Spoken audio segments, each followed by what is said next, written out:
جرم دندون توی پت‌ها، خصوصا سگ‌های نژاد کوچیک و گربه‌هایی که غذاهای نرم می‌خورن خیلی رایجه. اینجاست که دهن بوی بدی میگیره و لثه‌ها ملتهب میشن.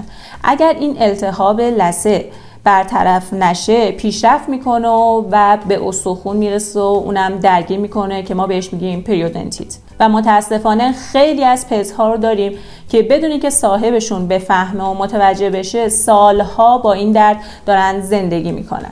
توی این شرایط لثه‌هاش قرمز و متورمن، دهنش بوی تند و بدی میده و موقع غذا خوردن ممکنه لثه‌هاش خونریزی کنم، آبریزش داره از دهنش و اینکه حتی ممکنه غذا رو فقط با یه طرف دهنش بخوره و خیلی هاشون به خاطر اون دردی که دارن حتی سراغ غذای خشک اصلا نمیرن.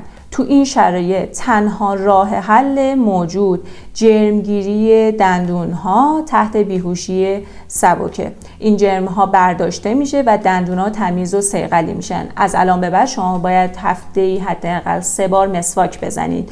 اونم فقط و فقط با خمیردندون مخصوص خودشون. حواست باشه از خمیردندون انسانی به هیچ عنوان استفاده نکنی چون براشون سمیه. یه نکته دیگه اینه که حتی اون حیوانایی که استخون میجوان از این تشویق‌های دنتال استفاده میکنن یا غذای خشک میخورن هم ممکنه دچار جرم دندون بشن.